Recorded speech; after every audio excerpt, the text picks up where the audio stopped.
सभी दर्शकों को विष्णु प्रभाकर का नमस्कार है। कन्नौज का नाम आता है तो कहा जाता है ये समाजवादी गढ़ है, लेकिन साल 2019 में समाजवाद का गढ़ कहीं ना कहीं टूट गया, क्योंकि यहाँ से अखिलेश यादव भी सांसद रहे हैं, मुलायम सिंह यादव भी सांसद रहे हैं और डिम्पल भी सांसद रही हैं और डिम्पल यादव को हरा हैं सुब्रत पाठक जी। बात करते हैं सर, सबसे पहले तो बहुत बहुत स्वागत है। धन्यवाद। 2022 का विधानसभा चुनाव चल रहा है, क्या लग रहा है कन्नौज का माहौल क्या है? ताकि अखिलेश भैया तो कह रहे हैं कि हम 4 तो ऊपर आ रहे हैं। अखिलेश जी रोज रात में सपना देखते हैं, कभी उनके सपने में कृष्ण आते हैं तो कभी कुर्सी आती है जी। तो मैं समझता हूँ कि वो सपने में ही शायद 400 ला रहे होंगे। अच्छा। और 400 कहाँ से ला रहे हैं, किस टेंट से ला रहे हैं, ये भी उनको पता होगा। यहाँ मौजूदा विधानसभा के हम कन्नौज सदर की बात करें तो सपा से लगातार 3 बार विधायक हैं अनिल दोहरे। आखिर क्या कारण रहा कि मोदी लहर में भी सपा की ये सीट खाली नहीं हो पाई? अब देखिए, अब कुछ परिस्थितियाँ होती हैं। तो पिछली बार चूँकि विधानसभा के चुनाव में बहुत थोड़े मतों से भारतीय जनता पार्टी यहाँ पर रह गई थी। जी। और लेकिन इस बार जिस प्रकार से भारतीय जनता पार्टी ने एक असीम अरुण जैसे एक ईमानदार एक जो ऑफिसर रहे हैं उनको यहाँ के ऊपर से प्रत्याशी बनाया है, तो निश्चित रूप से भारतीय जनता पार्टी के कार्यकर्ताओं में भी उत्साह है और यहाँ की जनता भी इनको हाथों हाथ ले रही है।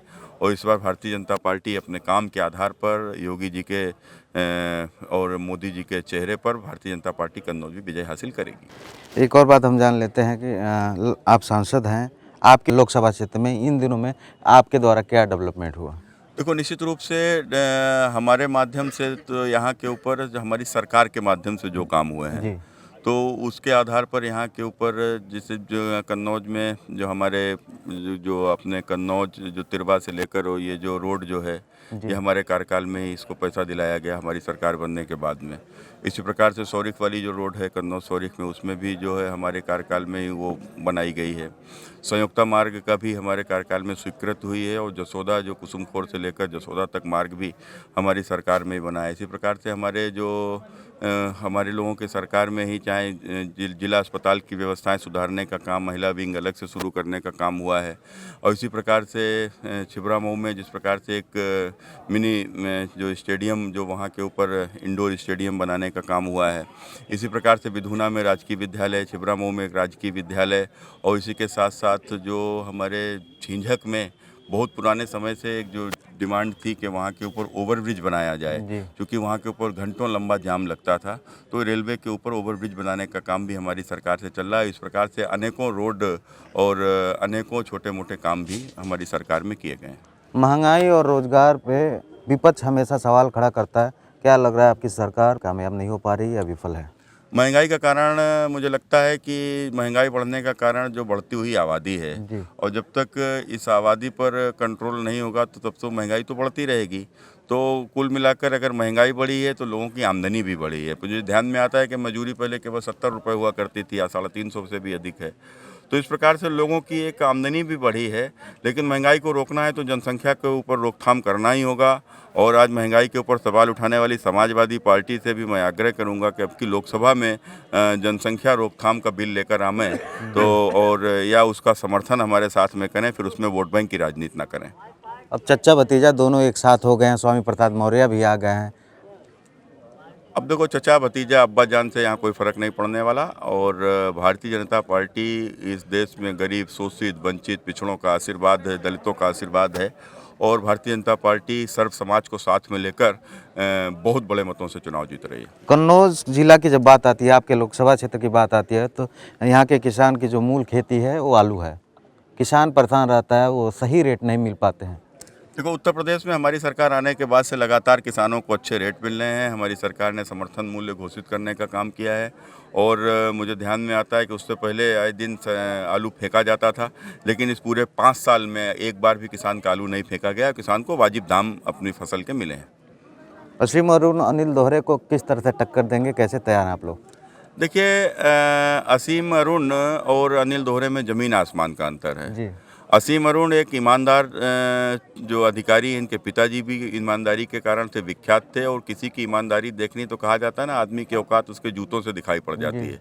तो किसी भी व्यक्ति को, अगर हम जब इनके घर पर मेरा जाना हुआ था, मैं इनके घर गया था लखनऊ में, तो वो घर इनके पिताजी का बनाया हुआ घर है। वो घर देखकर साफ लगता है कि इस घर में रहने वाला व्यक्ति अपने तनख्वाह पर ही जीवन व्यतीत कर रहा है, इसके अतिरिक्त इसके पास कोई आमदनी नहीं है, ये साफ दिखाई पड़ता है। और दूसरी ओर अनिल दोहरे जब विधायक बनकर आए थे तो क्या थे, आज क्या है, ये भी कन्नौज की जनता देख रही। करोड़ों की कोठी आखिर कहाँ से बनी, इतना तो पैसा विधायक को मिलता भी नहीं है। तो ये सब पैसा कहाँ से आया? निश्चित रूप से सरकार के माध्यम से वो अपने पद का दुरुपयोग करके जनता के साथ में जो जनता के हकों पर डाका डाला गया, जो लूट हुई है, वो उसके हिस्सेदार अनिल दोहरे भी हैं। ये साफ दिखता है। इसलिए अनिल दोहरे और असीम अरुण का कोई भी किसी भी प्रकार का कोई मुकाबला नहीं है, और ना ही उनकी तुलना की जा सकती है। समाजवादी पार्टी ने छोटे छोटे दलों से समीकरण, राजनीति समीकरण करके गठन किया है, क्या लग रहा है कितना प्रभाव पड़ेगा, ताकि सुभाष ओम प्रकाश राजभर, स्वामी प्रसाद मौर्य और भी तमाम जो छोटी पार्टियां हैं वो जातिगत आधार पर समाजवादी पार्टी के साथ हैं, तो क्या इसका प्रभाव पड़ेगा? तो कोई भी व्यक्ति अपनी जाति का ठेकेदार बन सकता है, लेकिन डिपेंड इस पर करता है कि उसकी जाति के लोग उसके साथ हैं क्या। या जाति के नाम पर राजनीति करने वाले लोग ये जातियों के ठेकेदार बनकर या तो सत्ता में पहुंच जाते थे, सत्ता में भागीदार हो जाते थे, और सत्ता में भागीदार होकर यह सब लोग अपने अपने बड़े बड़े महल बनाते थे, कोठियां बनाते थे, लेकिन अपनी जात के गरीबों की चिंता नहीं करते थे। वो कभी चिंता नहीं करते थे हमारी जात में किसी गरीब बुजुर्ग का कैसे उसका इलाज होगा। वो कभी चिंता नहीं करते थे हमारे जात का कोई गरीब आदमी जो बरसों से झोपड़ियों में पीढ़ियों से रह रहा है, उसका मकान कैसे बनेगा। लेकिन आज मोदी जी की सरकार आने के बाद में योगी जी ने, मोदी जी ने अपने महल कोठी नहीं बनाए, इन्होंने अगर बनाए हैं तो गाँव में गरीब के मकान बनाए हैं। आज कितने लोग ऐसे हैं जिनकी पीढ़ियों में उनके पास मकान नहीं था, और ना ही अगली 2-3 पीढ़ियों में मकान हो पाता। ऐसे लोगों के खाते में 2.5 लाख रुपया आया है और उनका मकान बना है। तो निश्चित रूप से अब लोग जाति के ठेकेदारों को वोट करेंगे या उनके लिए कि जिन्होंने वास्तव में ज़मीन पर गरीबों के लिए काम किया है। आपके क्षेत्र के साथ साथ अगर हम पूरे यूपी की बात करें तो छुट्टा पशु से तमाम किसान परेशान हैं। ठंड के मौसम में रात में फसल देखने के लिए खेत में जाना पड़ता है। आखिर प्रशासन, सरकार इस पे क्यों नहीं कार्रवाई करती? एक पर्टिकुलर चुनाव आते ही, यहाँ पर जब लोकसभा का चुनाव आया था तब भी देखा गया था कि यहाँ के ऊपर एक कम्युनिटी विशेष जो समाजवादी पार्टी के जो लोग हैं, उन लोगों ने अपने अपने जानवर खेतों में छोड़ दिए, और उसी प्रकार से विधानसभा का चुनाव आया तो भी जानवर उन्हीं लोगों ने छोड़ दिए हैं। तो ये तो उन्हीं के जानवर हैं, और इसलिए अब आप समझ सकते हैं कि वोट के लिए कितना नीचे गिर सकते हैं कि अपने जानवर खोलकर और दूसरों के खेतों को चरा दो। तो कब अब जानवर बांधने योगी जी तो नहीं आएंगे, जानवर तो हमारे लोगों के हैं। तो हमारे लोगों में पर्टिकुलर जिन लोगों ने एक सत्ता का जो केवल चुनाव की दृष्टि से केवल उसका लाभ लेने के लिए जानवर छोड़े हैं, लेकिन उनके ऊपर कार्रवाई हो रही है, सारे जानवर पकड़ के जा रहे हैं, और शासन ने भी आदेश कर दिया है। अब जो भी जानवर जिसका भी मिलेगा उसके ऊपर FIR तो लिखी जाएगी, उससे वसूली भी होगी। कितना सीट आ रहा है यूपी में इस बार? पिछली बार से अधिक। पिछली बार था अधिक। अखिलेश यादव तो कह रहे हैं बीजेपी के योगी बाबा बोरिया बिस्तर बांध के तैयार हैं। वो सपना बहुत देखते हैं, सपना 12 बजे उठते हैं दिन में। तो आपने देखा हमारे साथ खास बातचीत करने के लिए कन्नौज के सांसद सुब्रत पाठक थे। हम बात कर रहे थे, उनका कहना है कि अखिलेश यादव सपना देखते हैं, सपना सही नहीं होगा। खैर, ये तो 2022 के विधानसभा चुनाव के बाद जनता तय करेगी किसका सपना सही होगा, कौन मुख्यमंत्री बनेगा, अखिलेश यादव की अगेन योगी आदित्यनाथ। ये देखने वाली बात होगी। देश दुनिया पूर्वांचल की खबरों के लिए आप सब गोरखपुर एक्सप्रेस न्यूज़ के साथ बने रहिए।